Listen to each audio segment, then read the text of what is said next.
Olá pessoal, tudo bem? Vamos iniciar hoje mais uma lição, a lição 10, que fala sobre o tema bastante interessante, que diz assim: com Deus não se brinca. O texto base dessa lição de hoje está em Deuteronômio 5, versículos de 1 a 15. E o texto-chave está em Deuteronômio 4, versículo 24. Porque o Senhor teu Deus é fogo que consome, é Deus zeloso. Vamos fazer uma oração para Deus nos abençoar? Senhor Jesus, toma em tuas mãos as nossas vidas, nos abençoa, Pai, com a tua palavra, com o teu ensino, para que nós possamos aprender de ti sempre. Em nome de Jesus, amém. Bom, meus irmãos, nessa lição de hoje, a gente vai falar de um assunto bastante interessante. Na aula passada, o pastor Jarbas, ele nos ensinou sobre a relevância dos 10 mandamentos, né?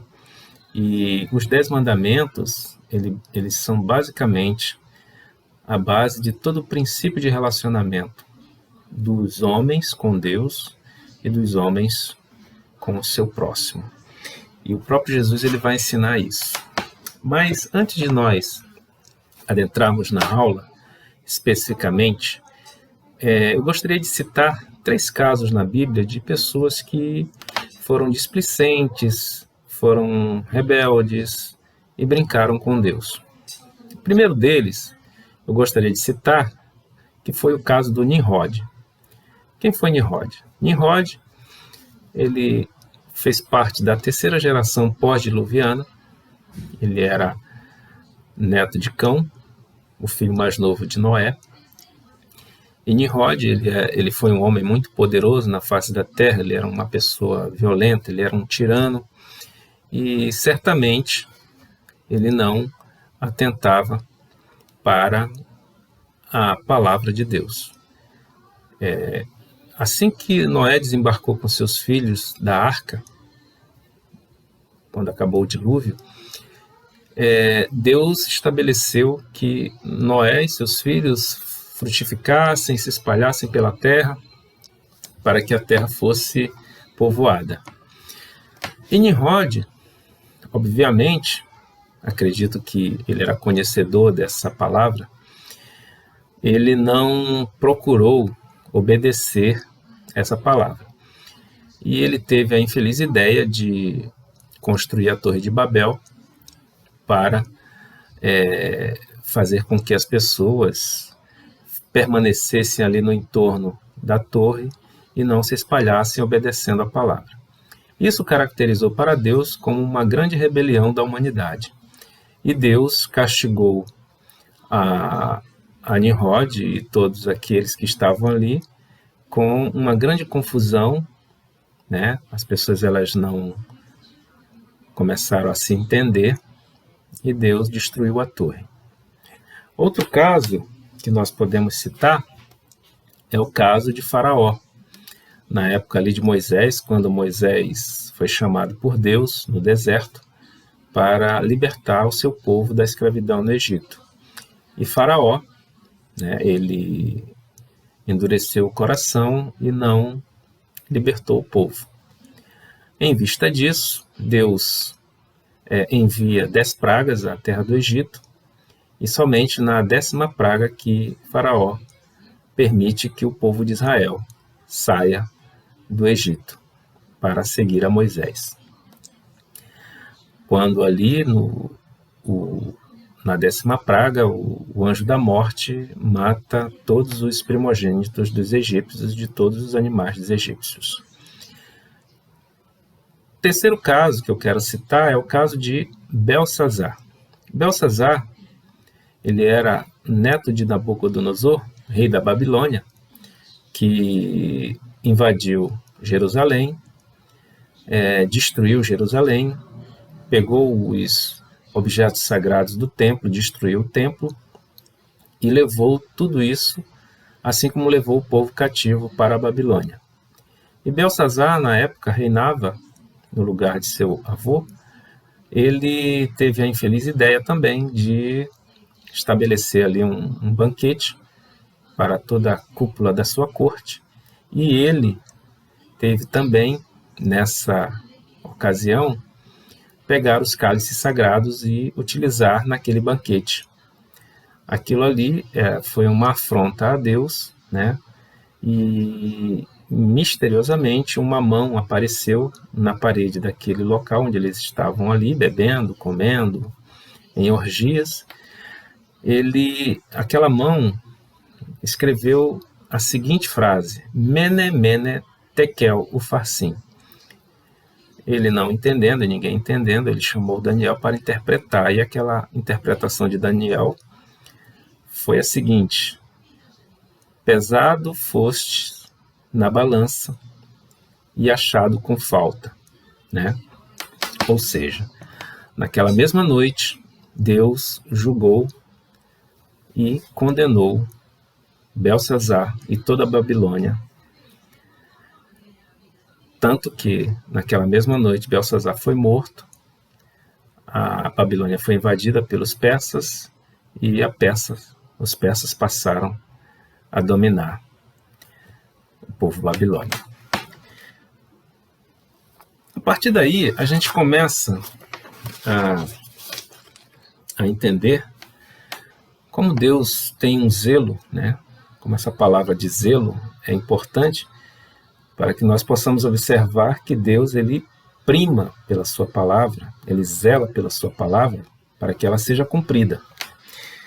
E em uma das situações que a gente pode aqui trazer como exemplo acerca desse tema de com Deus não se brinca, é pegar a história do povo de Israel.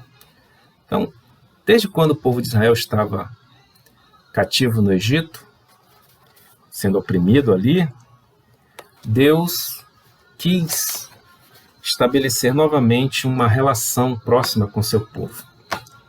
E Deus ali manda Moisés, como a gente já viu aqui, e Moisés vai lá como porta-voz de Deus para tirar o povo de Israel do Egito. O povo sai, atravessa o Mar Vermelho, começa a sua jornada pelo deserto. Uma jornada que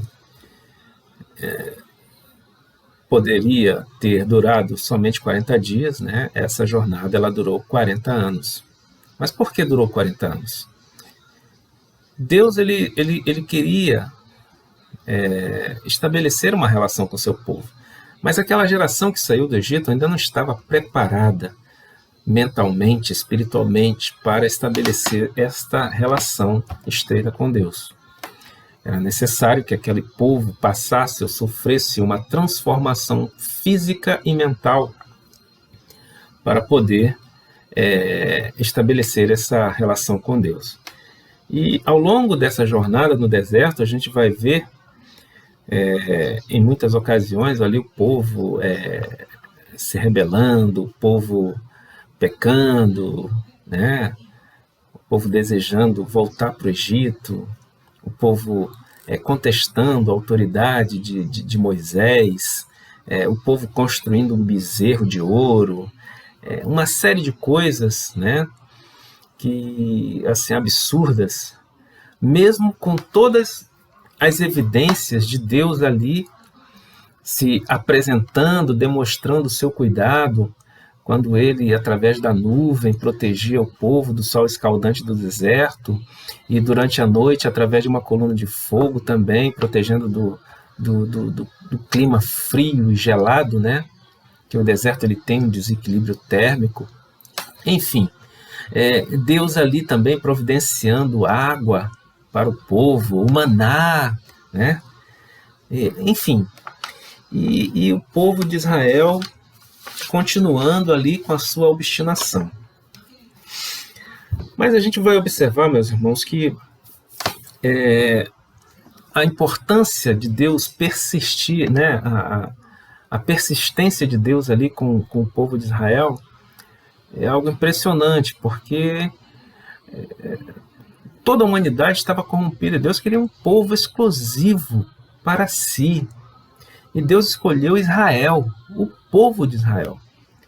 E esse povo precisava ser preparado. E ali na ocasião dos 10 mandamentos, nós até estudamos, né, na semana passada, essa questão da relevância dos 10 mandamentos. Ele precisava ser passado para o povo, para que o povo pudesse ter regras, ter normas, né? Ter um relacionamento social, ter um relacionamento espiritual com Deus. Então, a relevância dos 10 mandamentos ela era especialmente para formatar esse povo, formatar o povo de Deus. E a gente vai observar que uma vez que o povo de Israel entrou na Terra Prometida, né, passou pelo deserto, né, aquela geração toda pereceu no deserto, aquela geração toda que saiu do deserto, saiu do Egito, pereceu no deserto, somente Josué e Caleb e a nova geração entraram na Terra Prometida, em Canaã, e Josué substitui Moisés, e ali no final da vida de Josué também, vocês vão ver, né, o povo de Israel, ao longo da conquista de Canaã, vai se estabelecendo na terra, vai progredindo, vai prosperando. E lá no finalzinho da vida de Josué, ele reúne o povo e faz ali uma rememoração dos mandamentos de Deus. Então é importante nós sempre estarmos rememorando, né, os mandamentos de Deus, para que a gente possa estabelecer uma relação próxima, né? E uma vez que nós temos essa consciência, né, da importância dos mandamentos de Deus para as nossas vidas, a gente vai evitar brincar com Deus. Agora, Deus, ele tem como é que se diz? Ele tem suas razões para estabelecer esse relacionamento estreito, né? E por que nós não devemos brincar com Deus? Primeiramente, porque Deus, ele quer exclusividade. Não terás outros deuses diante de mim. Nós já falamos que Deus é um Deus zeloso, né? Ele zela por nós. Mas também Deus, ele zela pela sua palavra, né? Quando ele diz, não terás outros deuses diante de mim, ele estava querendo se colocar como protagonista na vida do povo de Israel. E a gente vai ver que na primeira oportunidade que o povo de Israel, digamos assim, se vê, entre aspas, sozinho, né, quando Moisés vai lá no Monte Sinai para receber as tábuas da lei de Deus, Deus avisa Moisés, Moisés, desce porque o povo está pecando. O que o povo fez? O povo construiu um bezerro de ouro, né? Moisés desce, e ali naquela ocasião Moisés, ele ficou muito irado, ficou muito chateado, ele quebra as tábuas da lei, né? Destrói o bezerro de ouro, e o povo mais uma vez se arrepende ali. Então, Deus quer exclusividade. Deus, ele quer ser protagonista e não coadjuvante das nossas vidas. Então o povo de Israel ainda não estava entendendo muito bem. Eles ainda não tinham aprendido que Deus queria uma relação de sinceridade, de exclusividade. E é isso que nós devemos atentar, porque a idolatria, ela teve consequências mais lá na frente para a nação de Israel, depois de estabelecida na Terra Prometida. Quando Israel ali se tornou um reino, né? E que depois esse reino ele foi dividido entre norte e sul, né? O norte, que era o reino de Israel, e o sul, o reino de Judá. O reino do norte, ele foi levado cativo para a Síria, né? Os assírios eram um povo muito cruel. Então é só vocês lerem lá o livro de Jonas, que vocês vão ver por que Jonas relutou tanto em pregar em Nínive, que era a capital da Síria. E o reino de Judá, que era um reino do sul, que foi levado para a Babilônia, por Nabucodonosor. Então, essas foram, digamos assim, as consequências, né, as maiores consequências da nação de Israel por sua idolatria. Então Deus quer exclusividade de nós como Deus nosso. E a outra questão também, outra razão pela qual não se deve brincar com Deus, é a incomparabilidade de Deus. Deus ele não pode ser comparado a nada. O que ele diz lá em Êxodo 24, Deuteronômio: para ti imagem de escultura, nem semelhança alguma do que há lá em cima do céu, nem embaixo da terra, nem nas águas debaixo da terra. Aquela situação do bezerro de ouro, lembra? O que foi que Deus fez com relação a isso? Moisés foi lá e destruiu o bezerro de ouro. Deus estava dando os mandamentos, mas Deus ele não gostou daquela situação, porque o povo construiu um bezerro de ouro, uma criatura, né, de Deus, mas que a imagem daquela criatura, criada pelo homem, né, eles começaram a adorar. Então, Deus ele não se compara a nada. Nós devemos adorar a Deus porque ele se manifesta através da sua palavra, e não porque ele se manifesta através de um objeto, uma forma física. É só vocês observarem. Moisés adorou a Deus quando ele estava lá em forma de fogo que não consumia aquela sarça ardente. Moisés construiu algum tipo de objeto semelhante a uma sarça ardente para adorar e dizer que era Deus? Não, Moisés não fez isso. Nem quando Moisés esteve no Monte Sinai, quando Deus se mostrou a Moisés, Moisés também não construiu nenhum tipo de imagem de Deus. A única coisa concreta que Moisés trouxe de Deus foi justamente o quê? A palavra. Os 10 mandamentos, escritos diretamente das mãos de Deus e entregue nas mãos de Moisés. Moisés, vai lá, ensina o povo. Irmãos, é a palavra que representa Deus, né? Não são imagens que representam Deus. O conhecimento de Deus é mais importante do que a própria imagem que o homem projeta de Deus. E conhecereis a verdade vos libertará. Outra questão, né, outra razão, digamos assim, pela qual Deus proíbe imagem, é porque Deus requer atenção especial ao seu nome, né? O nome de Deus, ele é poderoso. Quando nós clamamos a Jesus pelo nome, quando nós clamamos o nome de Deus, ele responde. E outra questão também sobre o aspecto do nome de Jesus, do nome de Deus, é que lá no Antigo Testamento, o nome Yahvé, que é um conjunto de 4 letras consoantes hebraicas, elas são impronunciáveis, né? Eles não ousavam em pronunciar o nome de Deus. Eu creio que isso até hoje o judeu ele não ousa em pronunciar o nome de Deus, tá? Ele tem um respeito, tem uma reverência muito grande com o nome de Deus. No entanto, Deus, quando ele se revelava, né, quando ele se revelou para o povo de Israel, em determinadas circunstâncias, o povo de Israel dava o nome de Deus conforme a situação. Por exemplo, Jeová Jireh, o Deus que provê, né? O Jeová Nissi, se não me engano é Jeová, nossa bandeira. Tinha o Jeová Rafá, o Jeová Sabaô, né? O Senhor que cura, o El Shaddai, o Todo-Poderoso, enfim. Mas o próprio nome mesmo de Deus, que é Yahvé, eles não pronunciavam. E quando escreviam, ele é escrito de uma forma especial, em uma pena especial. Então Deus ele requer essa atenção especial de nós, tá?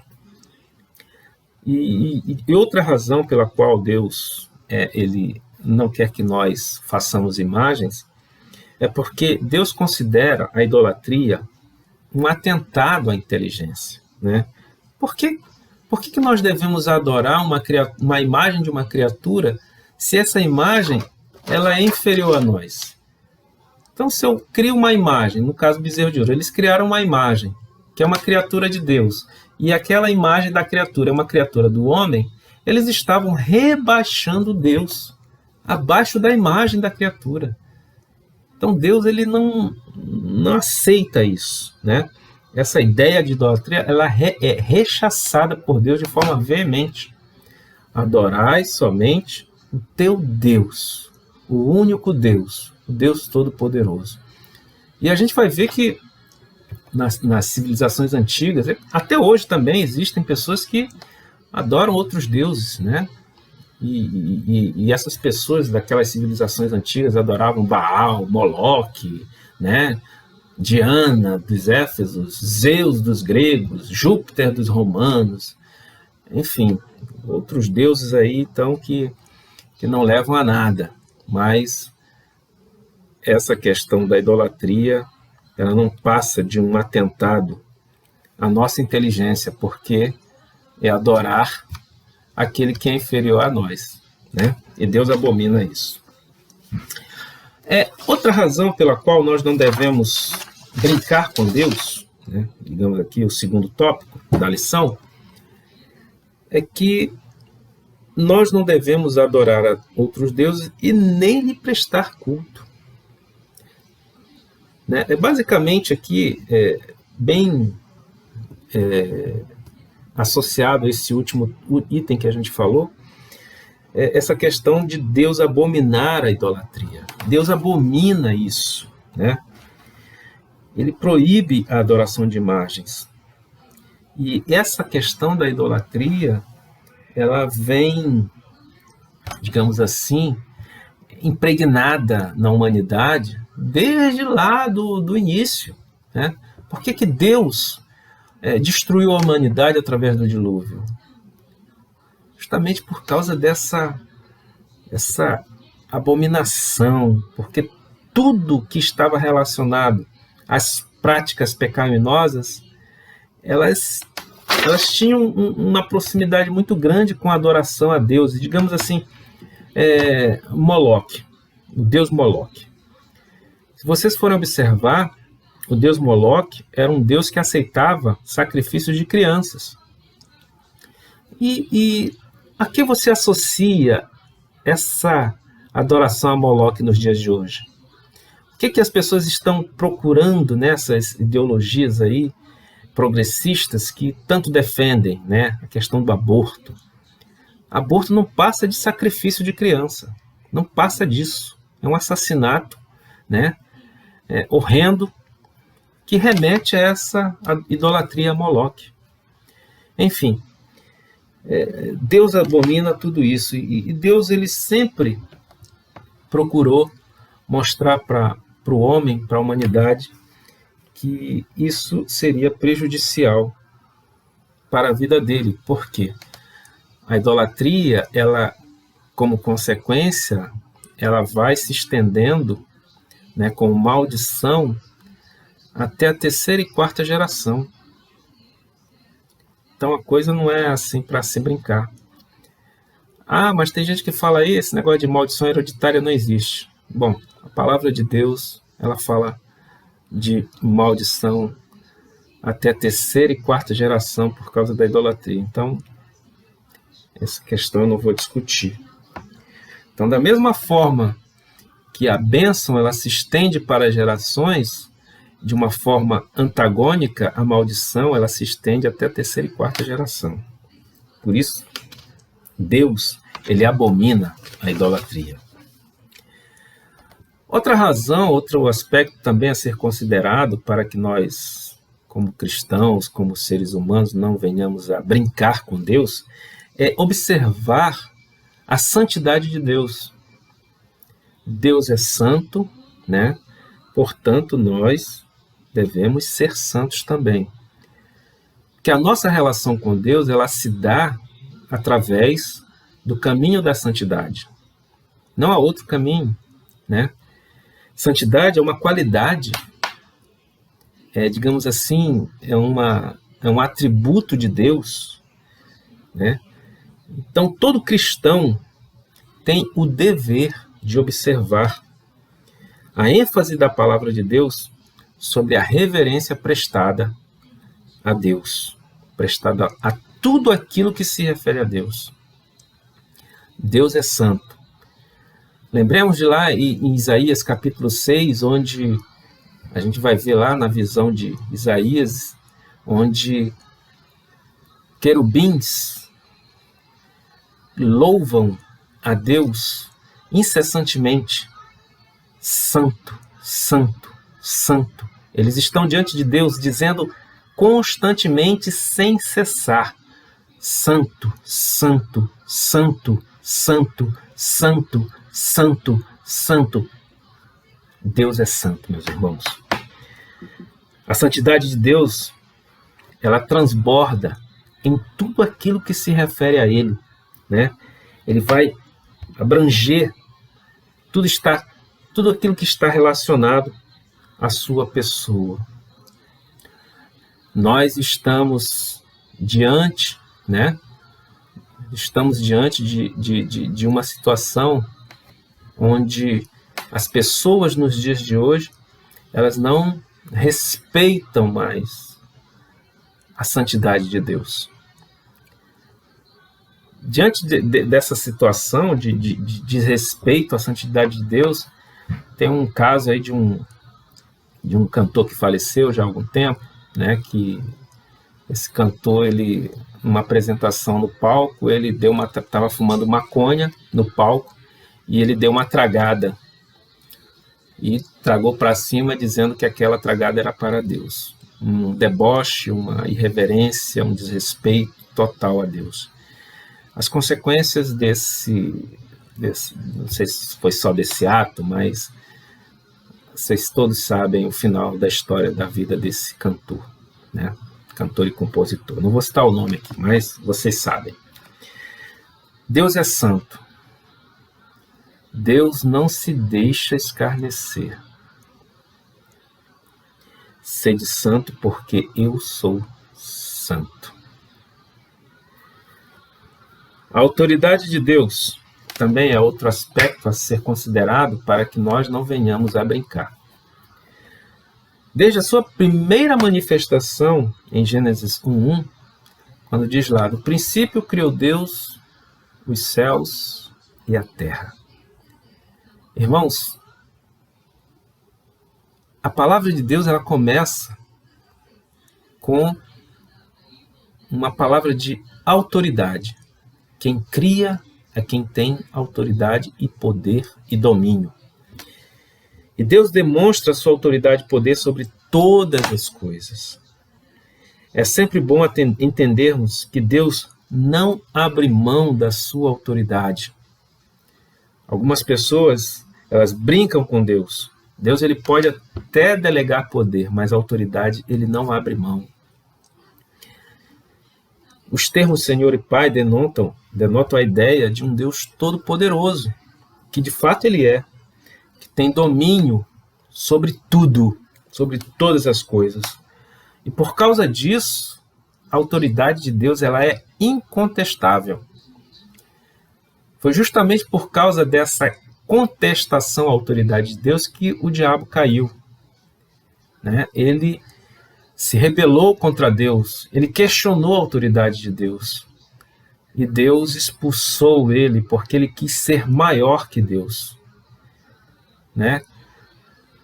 Ninguém é maior que Deus, né? Ó profundidade das riquezas. Romanos 11:33, né?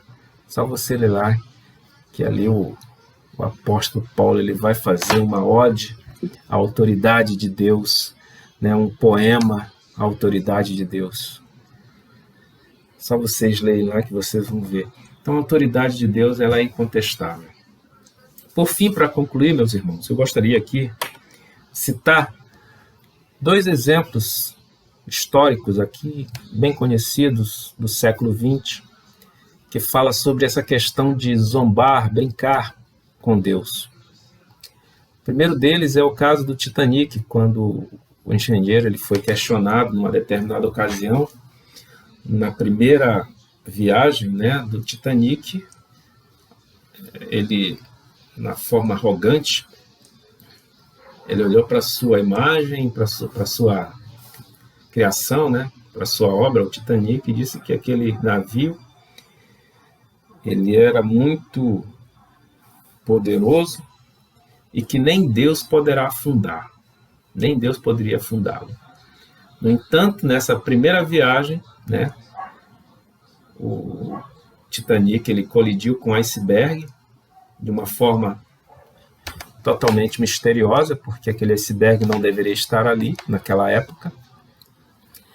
E aquele iceberg ele atingiu o Titanic abaixo da linha d'água, que é aquela região do navio que fica submerso, né, do casco do navio que fica submerso, e o navio naufragou.